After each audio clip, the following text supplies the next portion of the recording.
On TV, on radio, and on your smartphone. This is Talk TV.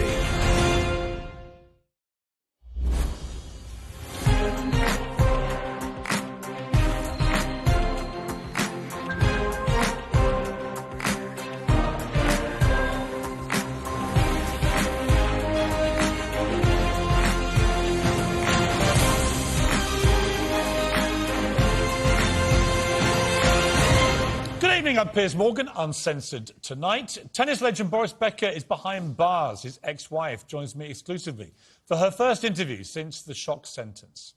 And chess grandmaster turned Putin blaster, the genius Garry Kasparov, will be live with me too. But first, my brain dump. It's a stunning seismic bombshell that sends shockwaves across America and indeed the rest of the world. An unprecedented leak from the US Supreme Court shows that America's most powerful judges are about to overturn Roe versus Wade. That's the landmark law which has effectively legalized abortion in the United States for the past 50 years. It's easy to forget when you live in a country where abortion is legal and a long-accepted part of society that in America this remains a highly charged emotional debate that divides people like almost nothing else. Protesters from both sides immediately descended on the court.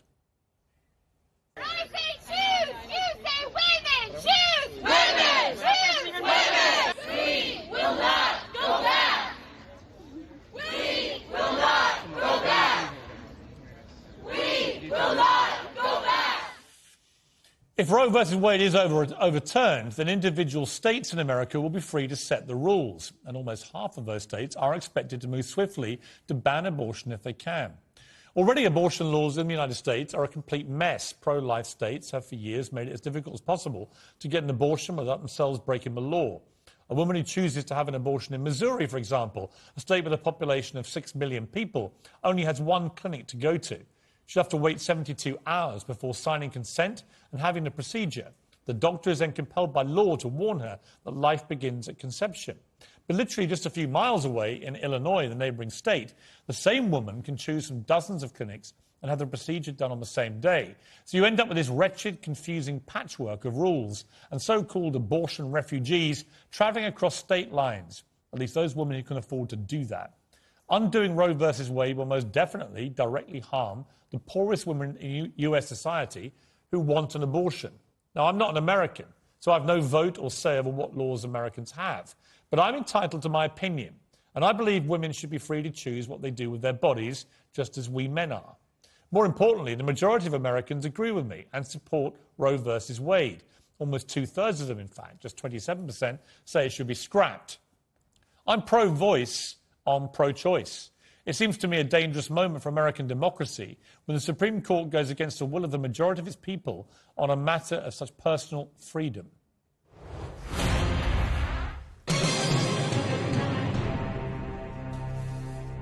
Well, it's that million-dollar question again, isn't it? The treacherous puzzler that's frazzling even the world's biggest brains.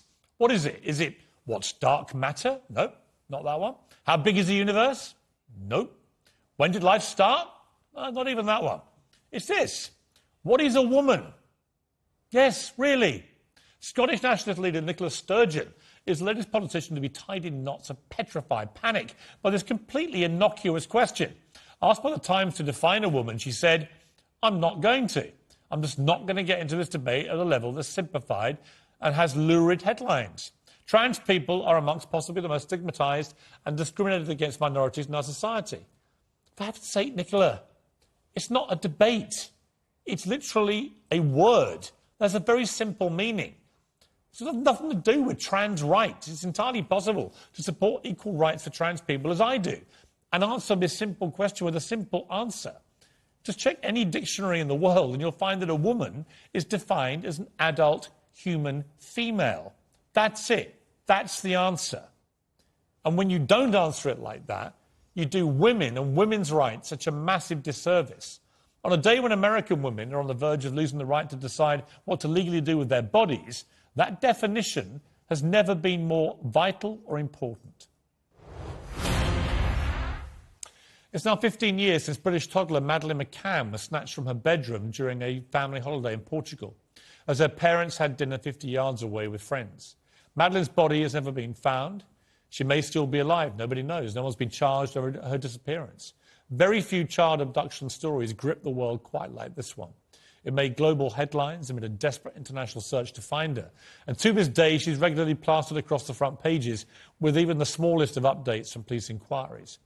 At the centre of all this are her devastated parents, Kate and Jerry McCann. Now, I've interviewed them several times. I've always been struck by both the terrible grief they feel for what happened to the little girl and the inevitable regret that their actions may have contributed to her disappearance. You're intelligent people, and you were certainly good parents. There's no one's questioning that from all accounts that we've all heard. It's just when you have people coming in and off a street like that, and it's not your home and it's not really secure. Again, I mean, I think it's back to the safety issue. We did not perceive an element of threat, and child abduction is so rare. Why would you ever have thought that someone was going to get into an apartment and steal your child? It just didn't enter our head. If it had, it wouldn't have happened. Yeah, we've been through all these questions day in, day out. Yeah. Why, how, why? And I can only, say to myself, well, Kate, you felt really safe, and I know how much I love my children, and there's no way I'd have taken a risk. They don't need anyone to tell them they shouldn't have left Madeleine alone with her young siblings that night, however safe it may have seemed in the resort. They have to live with that decision every day, and it must eat away at their souls. But there's not a parent alive who hasn't lost sight of a child for a few moments or longer and felt that sickening dread that the McCanns have now had for 15 years. It happened to me once. I lost one of my sons for 30 minutes near a running creek. I'll never forget the desperate despair that swept over me, or the unbridled joy when he was found safe. The McCanns only had the despair. And to compound their misery, vile trolls bombard them with abuse every time Madeleine's name gets mentioned in the media again, even falsely and disgracefully accusing them of being involved in her death. To pour such vicious fuel on their endless torment is the most disgusting form of human callousness. On this 15th anniversary of her disappearance, I pray that one day the McCanns get the closure about Madeleine that they crave. Who knows, maybe she's still alive. God, that would be an amazing thing. But until then, if you have nothing compassionate to say about the McCanns, just shut up. As war rages in Europe, a deadly pandemic continues to wreak havoc, and ruinous inflation leaves families living in fear of being able to pay their next bill. Well, what better time for an elitist ball and a pouting procession of our most pampered prima donna celebrities? The annual Met Gala in New York last night featured a gilded glamour dress code, apparently paying homage with no sense of irony to America's era of economic ascent. This as lines for food banks are through the roof. You couldn't make it up. This might just have been the most tone-deaf, self-indulgent, narcissistic orgy of vainglorious nonsense in recent celebrity history. Stars bedecked in garish and, in many cases, absolutely hideous gowns, costing tens of thousands of dollars, parading the red carpet, apparently utterly oblivious to the suffering going on in the world outside them. The Met Gala used to be about the biggest and most talented stars of entertainment. Beyoncé, Lady Gaga, Rihanna, strutting down that carpet. This year was a who's who of who cares. Let's take a look at some of them. Here's Emily Ratajkowski, the model. Only shocking because it's the first time I've seen her in clothes for about 3 years. Brooklyn Beckham. What's he doing there? His only claim to fame is his dad used to kick a football around. Hillary Clinton. She was described by Variety magazine as looking regal. Regal? The only regal thing about what she was wearing is it closely resembles the curtains I saw at Buckingham Palace when I went to meet the Queen. As for Kylie Jenner, apparently 8 people had to get her into this meringue wedding dress. And why was she wearing a wedding dress? But the single most irritating moment of the night came from, well, appropriately, the single most irritating person. Kylie's big sister, billionaire irritant Kim Kardashian, who turned up wearing Marilyn Monroe's iconic nude-coloured Happy Birthday, Mr. President dress, the one that Marilyn wore when she sang to JFK. It has 6,000 hand-sewn crystals woven into it and was sold a few years ago for $5 million at auction. Kim might as well have pulled a Marie Antoinette when she was at it and had the words, "Let them eat cake," etched into her surgically enhanced backside. Miss Kardashian said she had to lose 16 pounds in 3 weeks to squeeze into the dress, and she is forever grateful for the moment. I'm also forever grateful that I wasn't there to risk my spleen spontaneously erupting over this disgusting desecration of one of the most famous and classiest items of clothing in Hollywood history. Poor Marilyn must be turning in her grave. And speaking of graves, and on a more serious point, what a slap in the face this all was to those who've lost loved ones to COVID, bombs and poverty this year. Well, first tonight, does a woman have the right to choose what she does with her body? The answer might seem obvious to many of you, but tonight in America, there's a direct and dramatic threat to that right. An incredible and frankly scandalous leak of a draft ruling suggests the Supreme Court will overturn its 1973 decision that legalized abortion nationwide. That judgment was, of course, Roe versus Wade. Now, abortion splits America often savagely along partisan lines. President Biden is unequivocal in his defense of Roe. He said a woman's right to choose was fundamental, and Roe has been the law of the land for almost 50 years and would not be overturned. Well, I'm joined now by Conservative radio host Ben Ferguson and socialist author Grace Blakey. Welcome to both of you. Ben Ferguson, I've got to say, here in the UK, this has been met with complete horror, but I'm very aware, having spent a lot of time working and living in America, that the country is very divided about this issue of abortion. And for everyone who is screaming that this is appalling today, there are many Republicans in Middle America who will be cheering from the rooftops. What's your view? Look, number one, I think this is a victory for protecting life of the unborn. We talk about protecting children all the time. You just had a story about a child that went missing and how horrific it is that child has been missing. Yet we have 80+ million children that are aborted every year. So for me, this is about protecting the rights of the unborn. I think this is a good thing. Second of all, no one should be horrified in the UK or anywhere in the world that this ruling came down, because abortion, if they're terrified that it's illegal, that's not accurate. This is sending it back to the states, and the states have a right to decide what their laws are, the same way that states in America have the right on gun laws. And look, Democrats have put themselves in a tough position right now. One, because they can't even define what a woman is anymore, so you can't say it's a woman's right to choose anymore.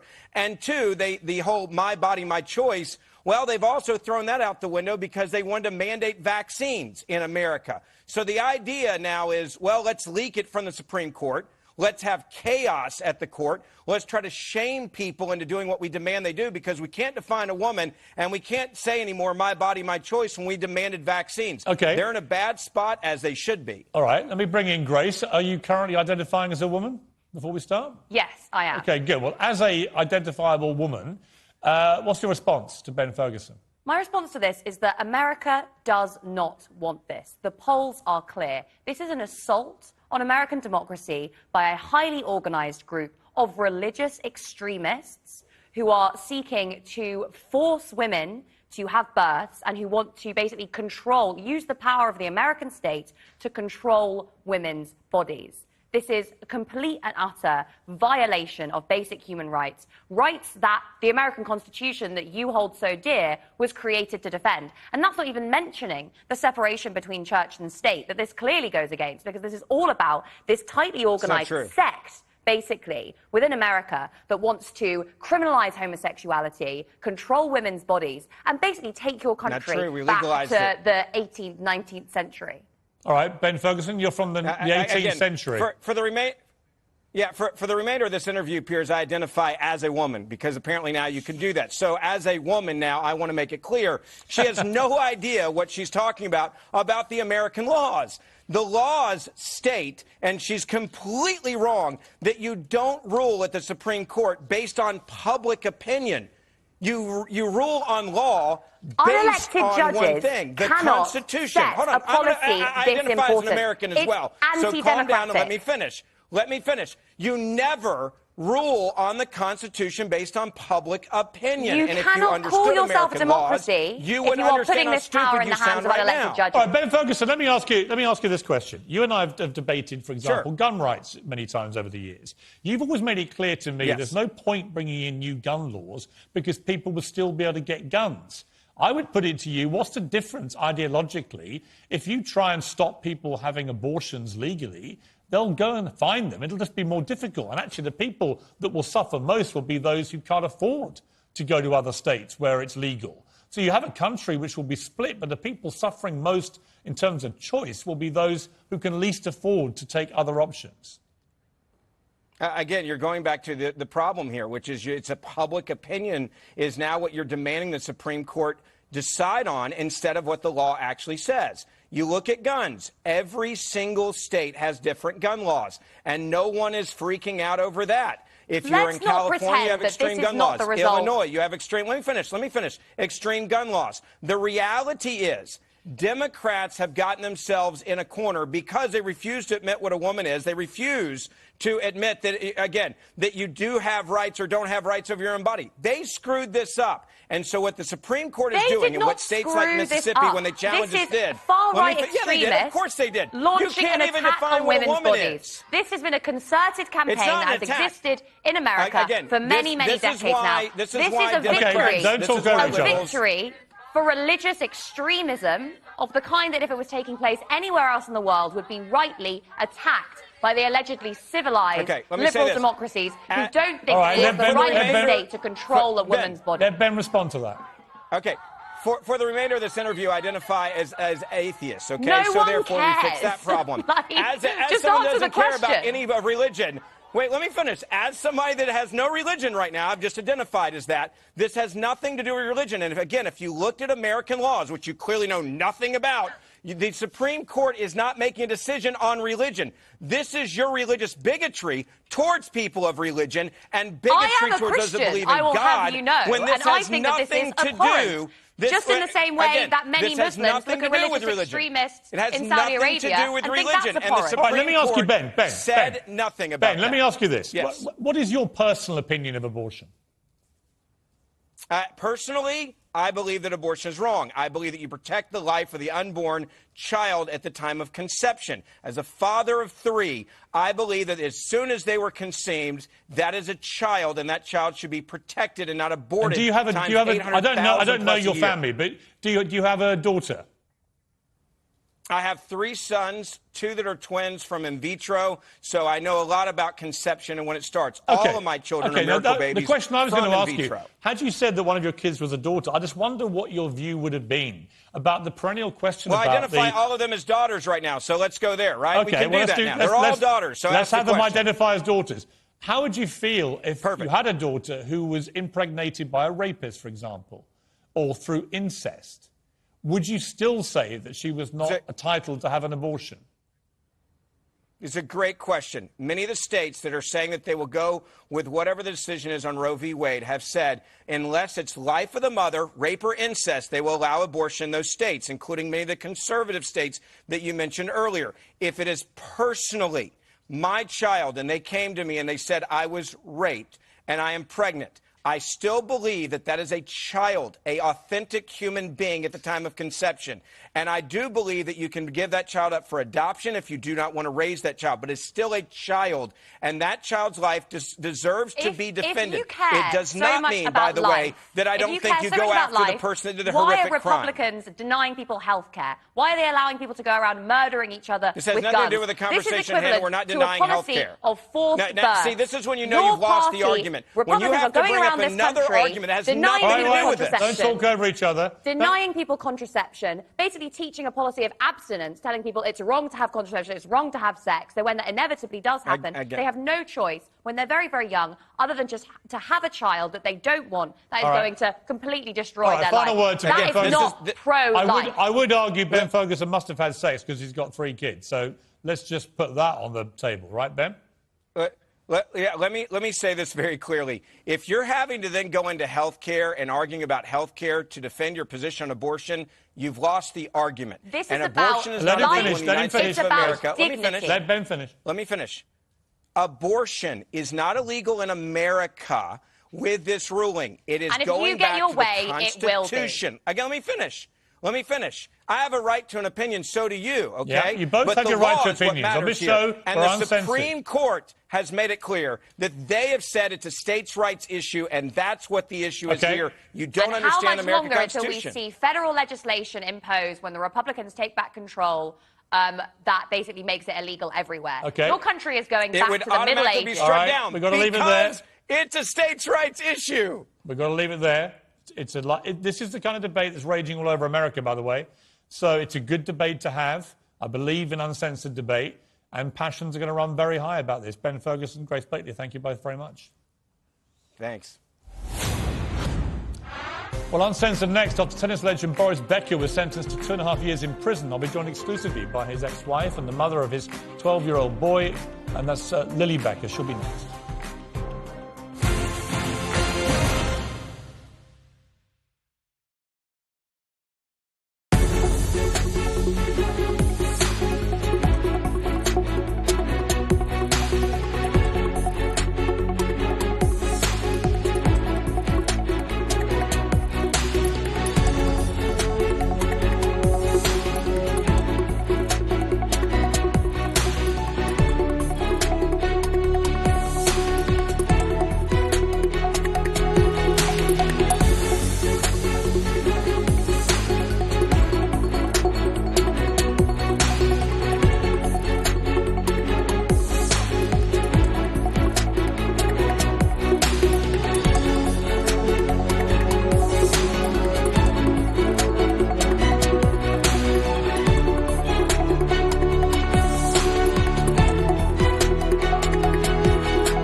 Well, sporting icon, tennis legend Boris Becker is behind bars after being sentenced to 2.5 years in prison for hiding millions of dollars in assets to avoid paying huge debts. The six-time Grand Slam winner was accused of hiding his Wimbledon trophies too when he was made bankrupt in 2017.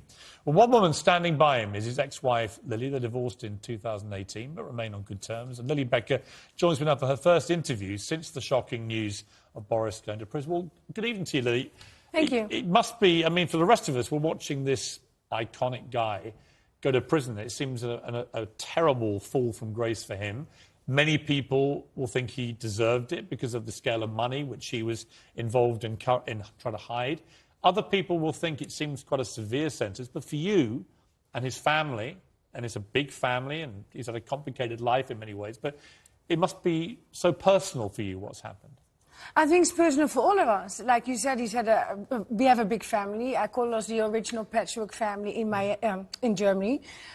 We all pulled together, his ex-wife, the kids, his current girlfriend, Lillian. The first thing we did was reach out to each other, yes. And it's hard because it's public, it's everywhere. It's hard because everybody has an opinion about it, rightly so. And I'm here to actually show everybody that he has a bunch of really strong women behind him, and here to not be for him, but to protect him. It was well known that a while ago you and his girlfriend Lillian had a bit of a spat. You went on social media and had a bit of a pop at her. But has what's happened brought you guys close in a weird way, that you both see a guy that you've had great love for go to prison? Absolutely, and up until today I'm super embarrassed, and we're going to meet up pretty soon, and I would love to apologise to her face to face. To Lillian? To Lillian, absolutely. Yeah. She was the first one to reach out to me. Asked how I was doing, how I was holding up, how's Amadeus? I said, absolutely. I said, thank you. We're doing okay, A-okay, as good as it can be.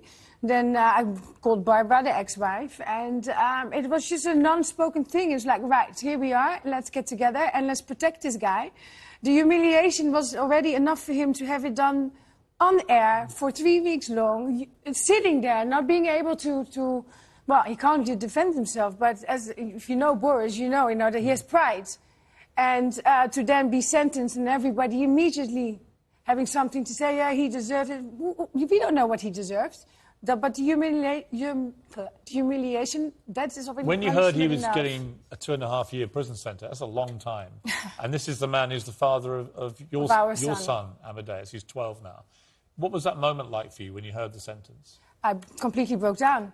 I couldn't believe what I was hearing, because I was convinced up until the judge made her verdict that he was going to get off a little bit lighter than, 2.5 years. And I had to keep it together.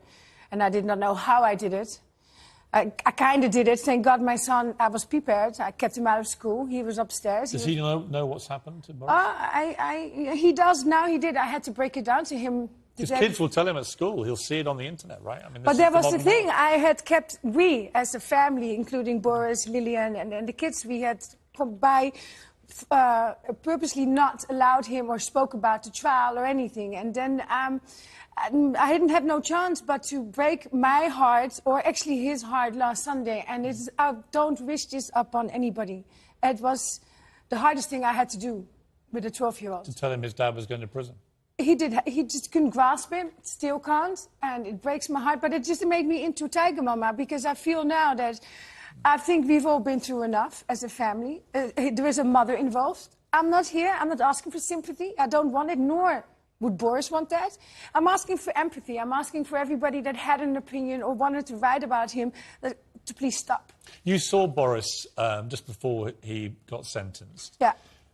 What was his state of mind about this? Does he feel that the judge did criticise him for not showing any humility or accepting he'd done much wrong? Do you think as the time came nearer that Boris understood what he'd done and it was wrong? I think Boris always knew what was going to happen. He knew from the beginning this is going to be a tough one. It's going to be worldwide.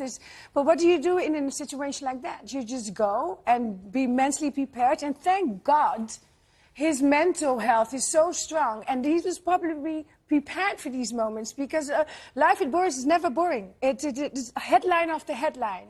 And what has happened to him now, I think, please allow him to heal behind closed doors. And let do you know how he's getting on in prison? It must be a very different experience for him. Liliana has told me that he's okay. He's fine. It's not a 5-star hotel, is it? Like, he can be as good as he can be.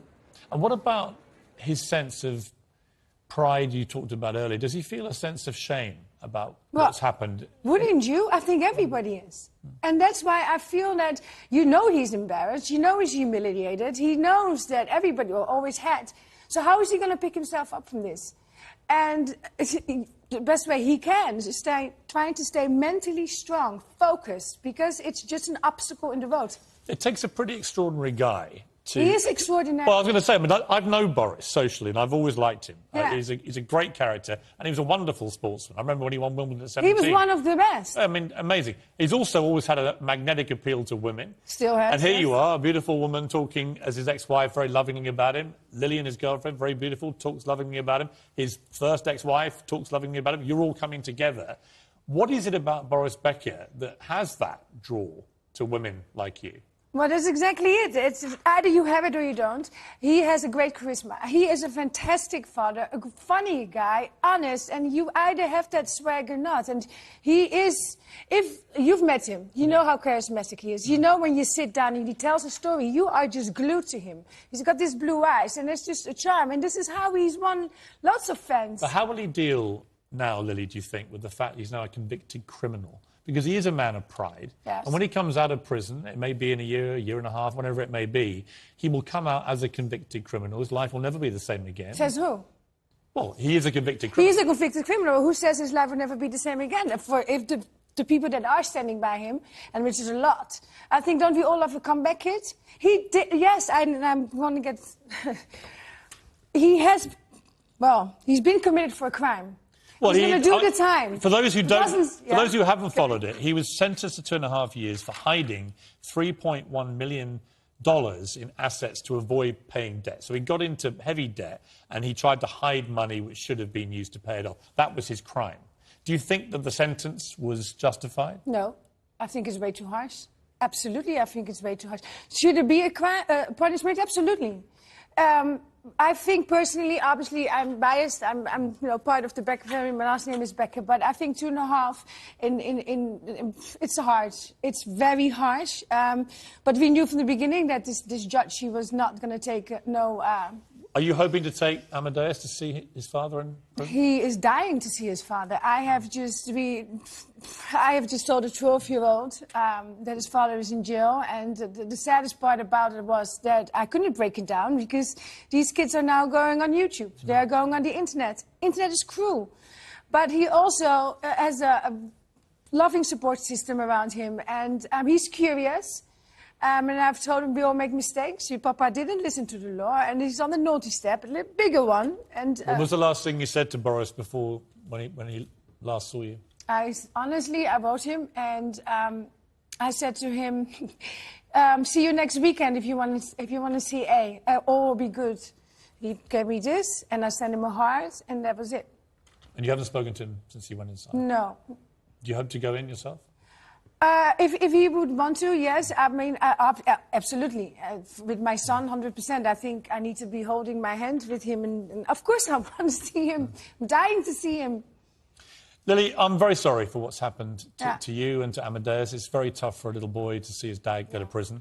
I've got a lot of time for Boris. I think what he did was wrong, and I don't try and justify that in any way. Nobody is. I don't think anybody is.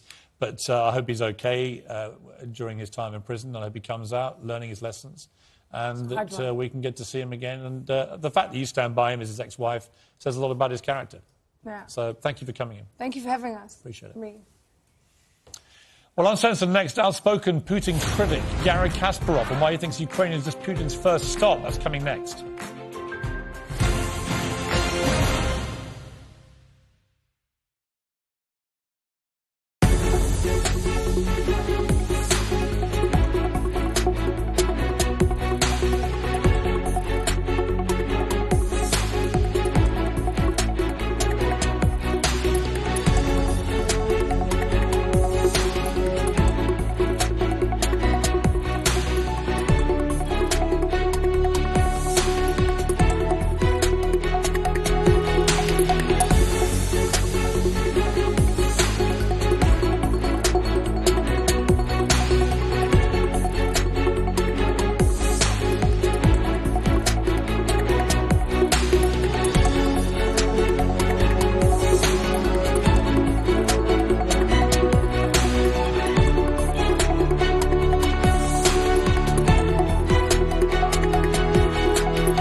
This is Talk TV.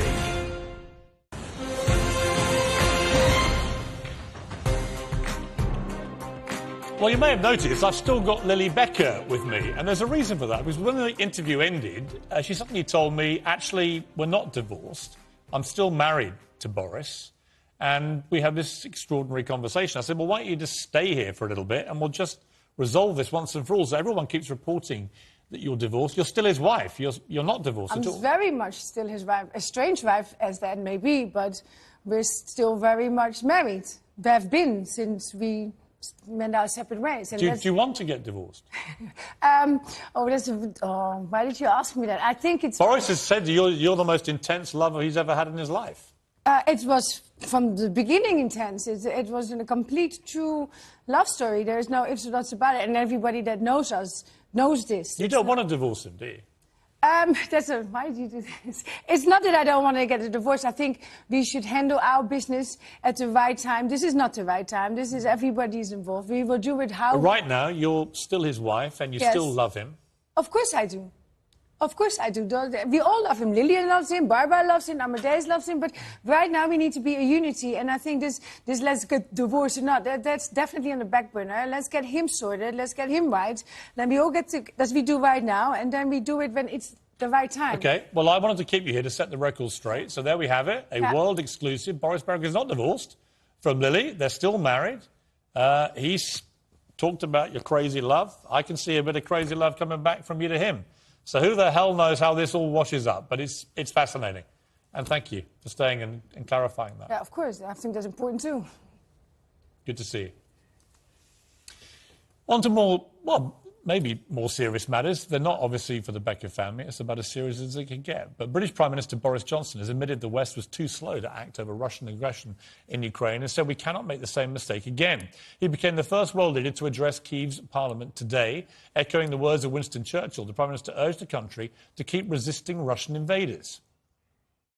The so-called irresistible force of Putin's war machine has broken on the immovable object of Ukrainian patriotism and love of country. This is Ukraine's finest hour. Well, joining me now is renowned Putin critic and former world chess champion Garry Kasparov. Gary, thank you so much for joining me. I really appreciate it. I'll be following your Twitter feed absolutely assiduously now for the last 2 months. I think you've been calling every part of this so accurately. What is your current reading of what is happening in Ukraine? What do you think Putin wants to achieve? And what should we in the West be doing more? Thank you for having me again. I think we should separate two things. One is the humanitarian catastrophe, atrocities, never-ending atrocities, never-ending Russian attacks against civilians, demolition of the country. That's all bad news. And we all share responsibility for inaction. For so many years, ignoring the fact that for Putin, attack on Ukraine was not a matter of if, but when. On the other side, we could see that Ukrainian army that successfully repelled Putin's attacks at the first stage of the war and now is defending the East is about to become strong enough to counterattack.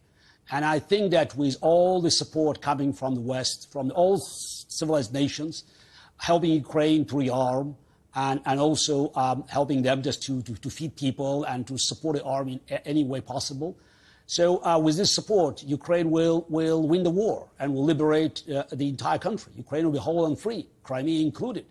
And the way I see it, that the liberation of Crimea and Ukrainian flag raised in Sevastopol, they will be the beginning of liberation of my country, Russia, from Putin's fascism. Putin has been... And as for the free world... Well, I was going to say that Putin's been repeatedly saber-rattling, threatening to deploy Russia's nuclear arsenal. Do you think he's got any intention of actually doing that? Would he want to trigger World War III in that sense with nuclear exchanges with the West? I think he's bluffing.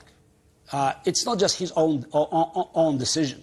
He needs enough support among rank and files of Russian military.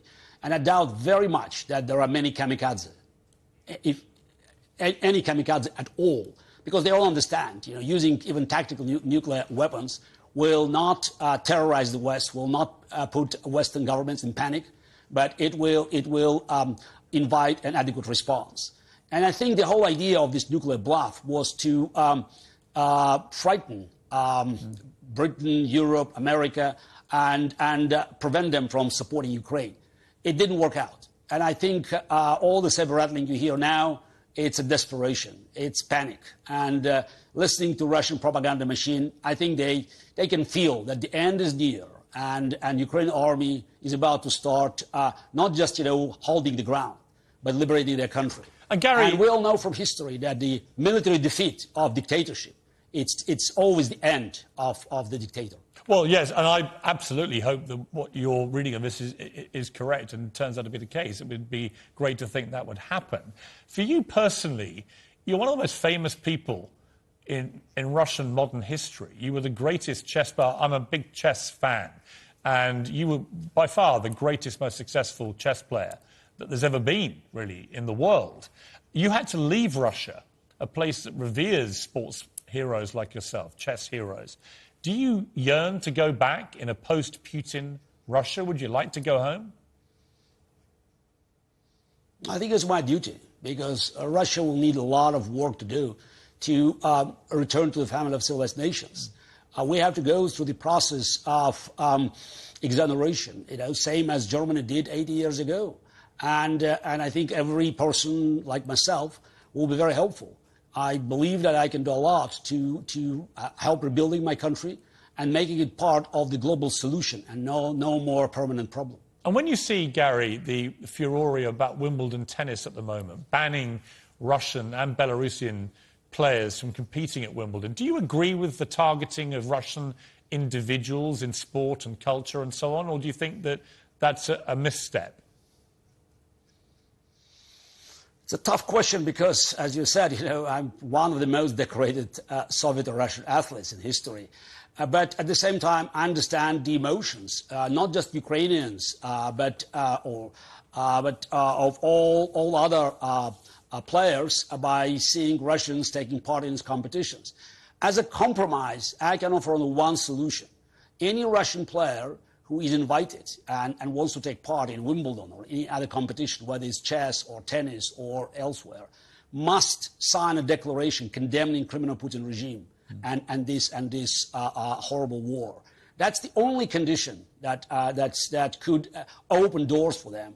If they're willing to do it, taking risk, then I would argue that they should be allowed to play, but not under the current Russian flag, which is the flag that has been used to carry the war in Ukraine, and the flag that's being carried by the army responsible for war crimes on an industrial scale. Well, so Gary, under the neutral flag of the international organization or whatever. I'm going to leave it there, Gary. Fascinating to talk to you. I do follow your tweets very closely. I think you've been calling this superbly well throughout this conflict, and I hope that your reading of it is correct and that Ukraine ultimately prevailed. Thank you very much indeed. I appreciate you joining the show. Thank you. And glory to Ukraine. Thank you. Absolutely. Well, talking of glory in the Ukraine, there have been some truly heartwarming moments amid all the misery too. A 23-year-old nurse called Oksana had been out walking in the eastern city of Lysychansk ahead of her fiancé, Victor. She turned to warn him of the danger, and a second later a mine exploded underneath her. She lost both her legs and 4 fingers in the blast, but she survived. And this week they got married in the hospital where she's being treated in Lviv. This is the moment she shared her first dance with her new husband in hospital.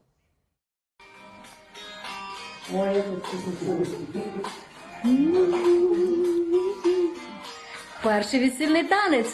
Оплески ваші. Congratulations to Oksana and Victor. What a wonderful end to what must have been an absolutely appalling few weeks for the couple. Uncensored next, against a backdrop of war and an inflation crisis and a pandemic, was the Met Gala, the most tone-deaf celebrity shambles of all time. Well, the daughter of legendary Joan Rivers, Melissa Rivers, will be here with me next to go over it all.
Well, let them eat cake. That was the clear message from the Met Gala last night as the real world deals with a brutal war, a deadly pandemic and soaring inflation. Billionaire irritant Kim Kardashian led the ostentatious showing off in New York as she turned up in Marilyn Monroe's $5 million Happy Birthday, Mr. President dress.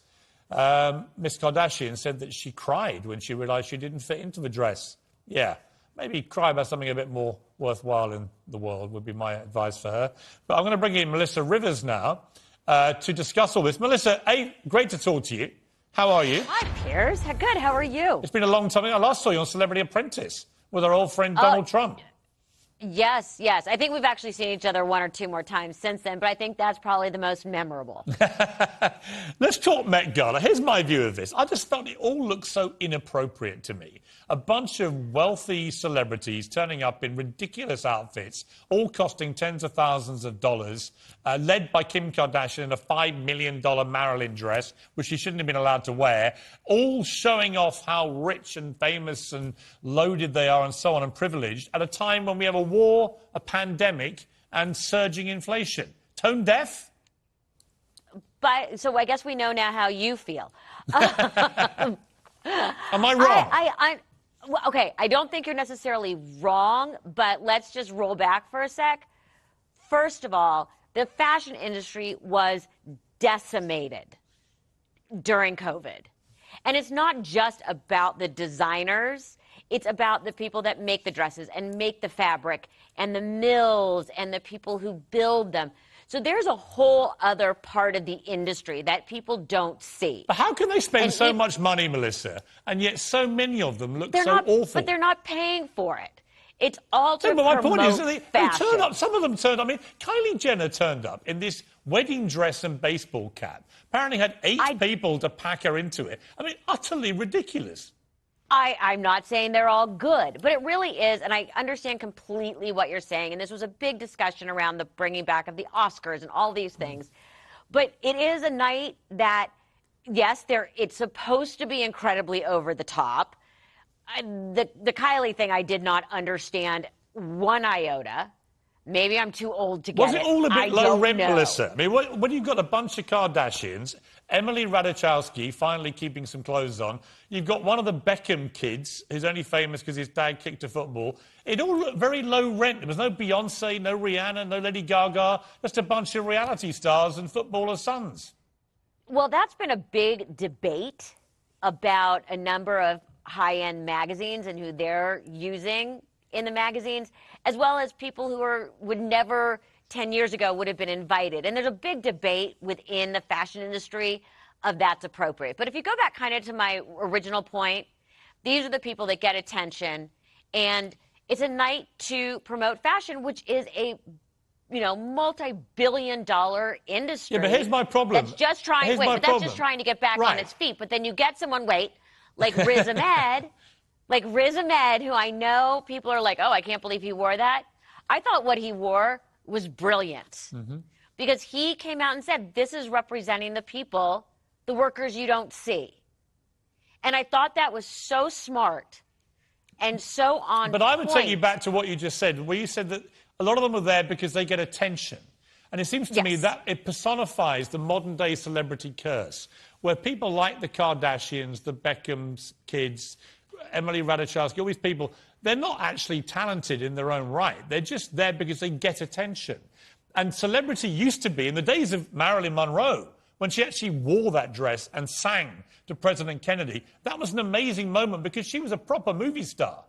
This lot traipsing up the carpet last night, they're not proper stars. They're just wannabe attention seekers. But this is also a major discussion on a totally different topic, which I am always happy to have with you because I'm very much of two minds about it. There's the business mind, and then there's sort of the Hollywood history and appropriateness mind. But there's the talent mind, and there's the untalented mind, right? I mean, there's two types. If you do an episode on that, you and I could have a phenomenal conversation about it, and we can get super academic and granular.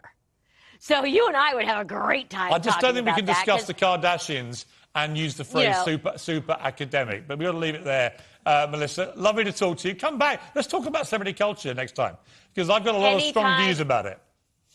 Anytime, I'm there for you. Great to talk to you. All the very best. Right, well, I knew they'd eventually come for the ham sandwiches. The world's gone nuts. Primary school children in Australia are being urged to ditch ham sandwiches because of the danger posed by processed foods. Is that where we've got to now? Really?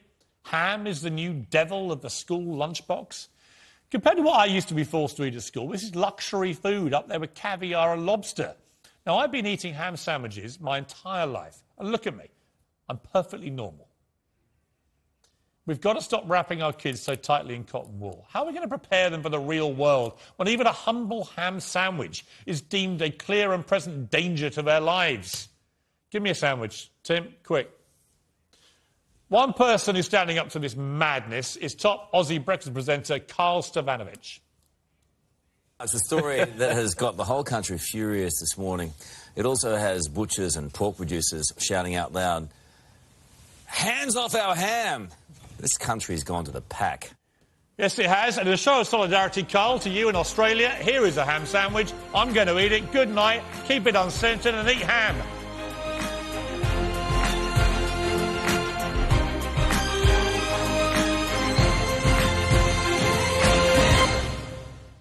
Biggest issue in Britain right now, undoubtedly, is cost of living, it is energy, and all that goes with that, inflation. Look, I don't want the government to do very much, step back from most of our lives. But, there's a point when you say, actually, these guys are going to get a grip of it somewhere along the line. You want to believe that the system that is meant to be running things, the Chancellor, the Prime Minister, are going to somehow step in and make life just a little easier for the average person.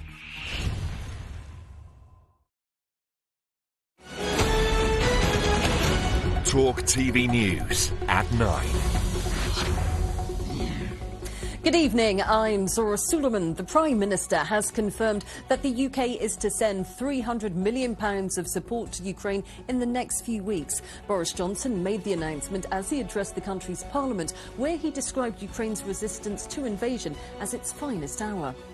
Elsewhere, there are reports of an explosion in Lviv, near the Polish border. The city's mayor says strikes have damaged power stations, cutting off energy. Johnny Depp's lawyers have argued he lost £33 million in earnings after his ex-wife Amber Heard wrote an article in the Washington Post which he claims defamed him. Depp's libel suit against Ms. Heard continues as she prepares to take the stand tomorrow. Well, that's all for now. We'll have more after the talk.